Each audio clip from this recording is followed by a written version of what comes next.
Everyone, welcome to my channel.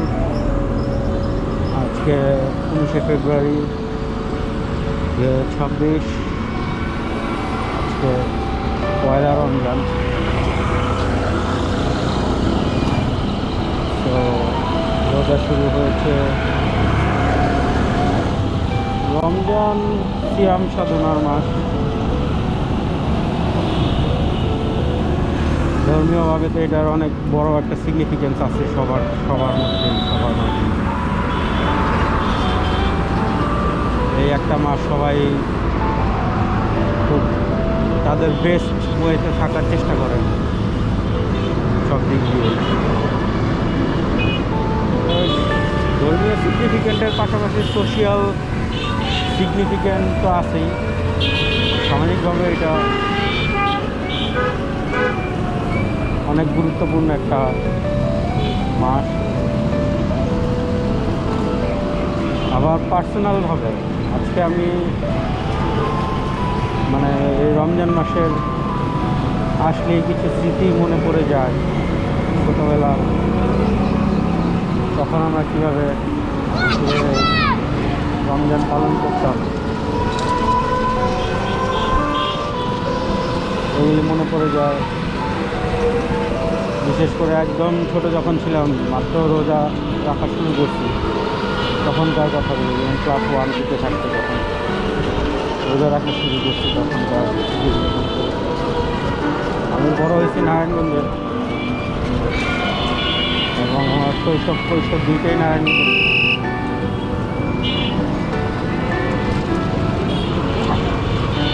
পার করছি। তো ওই জায়গাটার গুরুত্ব অবশ্যই আমার সব দিক দিয়ে বেশি।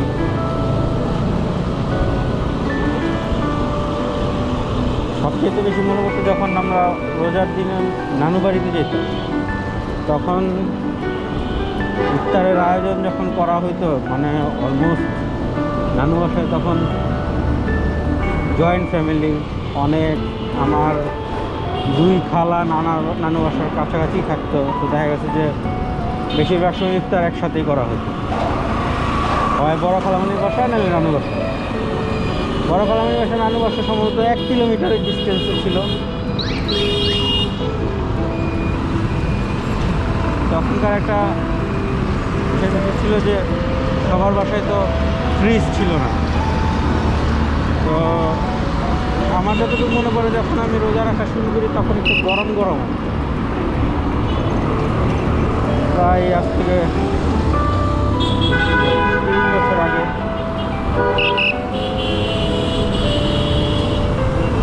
না, 3 বছর না, আরও বেশি হবে। 34 বছর। কারণ আমি মোটামুটিভাবে 5 বছর বয়স থেকে রোজা রাখা শুরু করি। সব রাখতাম না, 1-2টা। ওই যে ছোটোবেলায় যেমন ইশারা বলতো যে বাচ্চাদের প্রথম রোজা আর শেষ রোজা রাখলেই হয়ে যায়, আর সাথে তাহলে পুরো রোজার সব পেয়ে যায়। এরকম একটা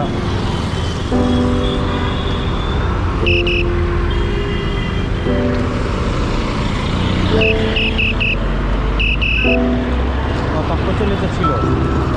তো সেভাবেই রোজা রাখতাম। তো নানু বাসায় গেলে একটা মজার জিনিস ছিল, রোজার জন্য ওই 2-3 টাকা করে বরফ কিনে আনতাম আমরা শরবতে দেওয়ার জন্য, ঠান্ডা শরবত খাবার। বরফ কল ছিল, কল থেকে আমরা বরফ কিনে নিয়ে যেতাম। এটা একটা কেন জানি এটা আমার কাছে খুব সিগনিফিক্যান্ট একটা স্মৃতি। কারণ দেখা গেছে যে সব ইফতার আয়োজন হয়ে গেছে, শেষ মুহূর্তে গিয়ে মনে হচ্ছে এই বরফ আনা হয়েছে কিনা, বরফ আনা নেয় বদল।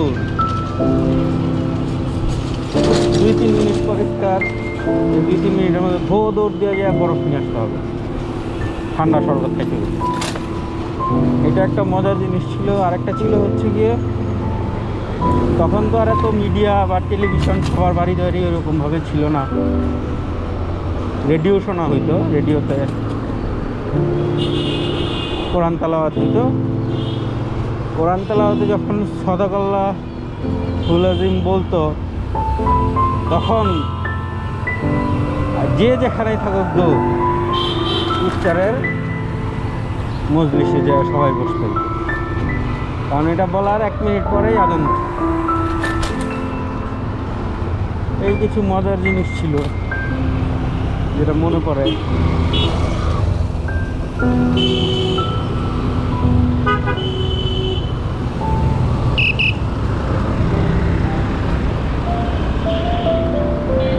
তারপর আরেকটা ব্যাপার ছিল পটকা ফুটানো। ঠিক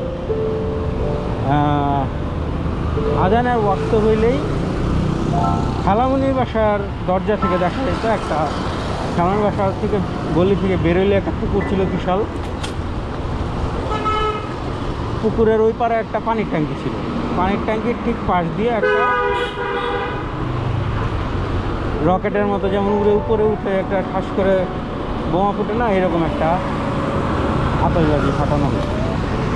এইটা দেখার জন্য আমি আমার কাজিনরা, খালাতো ভাইরা আর কি খুব উৎসুক হয়ে থাকতাম। এটা অনেকটা দূরে ছিল, ওই সময় সন্ধ্যা থাকতো, ওইভাবে দেখা যাইত না। কে দেখতে পারছে এটা নিয়ে একটা মানে ক্রেজের মতো ছিল একটা, যে আরে আমি দেখছি আজকে আমি দেখছি। শব্দটা পাইতাম, অনেক সময় দেখা যেত না। তো এই ছিল আমাদের। তারপরে তো ইফতার করে গিয়ে মাগরিবের নামাজ পড়া, তারাবি পড়তে যাওয়া তো একটা মানে, যখন ছোট ছিলাম তখন তো আব্বুর সাথে যেতাম তারাবি পড়তে মসজিদে। তখন একটা জিনিস ছিল যে খতম তারাবি তো পড়তে অনেক কষ্ট হইতো, এতক্ষণ দাঁড়ায় থাকতে পারাটা। তো দেখা যেত যে প্রথম যেই রাকাত, ওই রাকাতের যে সূরা যখন পড়তো তখন বসে থাকতো। সামহাও কেউ একজন আবিষ্কার করছে এই সময় বসে থাকা যায়, বসে থাকলে কিছু হয় না, এটা নামাজ কাউন্ট হয় না। এটা তখন কেউ একজন বলছিল যে হ্যাঁ এইভাবে বসে থাকলেও নামাজ পড়ে। তখন বসে থাকতাম। যখন প্রথম রাকাতের রুকুতে চলে যেত, ঠিক ওই মুহূর্তেই হাত বেঁধে রুকুতে যেতাম। ফান। তারপর যখন একটু বড় হইলাম, মানে কৈশোরে পা দিলাম, তখন করতাম কি, নামাজের জন্য তো বের হইতাম। তো নামাজ তো অলমোস্ট 1-1.5 ঘন্টার মতো তো তারাবি সময় লাগতো। দেখা যেত যে আমরা থাকতাম গলাকাটা মসজিদের সামনে। অদ্ভুত নাম। এটা হচ্ছে গিয়ে চাষারাতেই, যারা নারায়ণগঞ্জে থাকে বা নারায়ণগঞ্জের সাথে পরিচিত তারা হয়তো চিনবে। আর গলাচিপা একটা ছিল, ওইখানে একটা মসজিদ ছিল, ওইটার মধ্যে হচ্ছে গিয়ে সূরা তারাবি পড়ে। তো আমরা করতাম কি, বাসার থেকে ওটা অনেকটা দূরে, 1-1.5 কিলোমিটার দূরে ওইটা। বাসার থেকে বের হয়ে যায় ওই মসজিদে সূরা তারাবি পড়তাম। তারপর 1 ঘন্টা এদিক ওদিক ঘোরাঘুরি কইরা কইরা তারপর 10টা বাজে বাসা।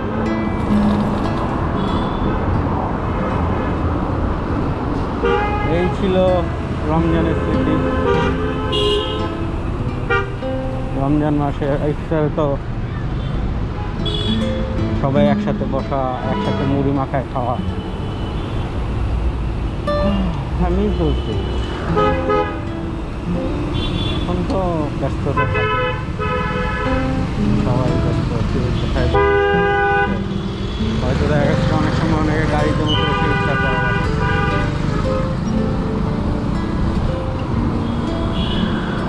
তো আজকে রমজানের প্রথম, আশা করি সবাই সুস্থ থাকবেন, সবগুলি রোজা কমপ্লিট করতে পারবেন।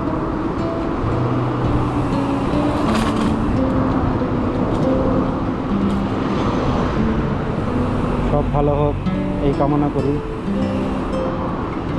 রমজান মাস সকলের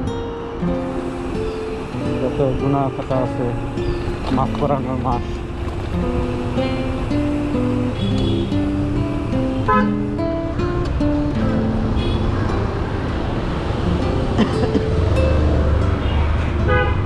ভালো থাকবেন, সবার রমজান ভালো হোক। আজকে কোনো পলিটিক্যাল আলোচনা করব না, এ পর্যন্তই। দেখা হবে পরবর্তী ভিডিওতে। ধন্যবাদ।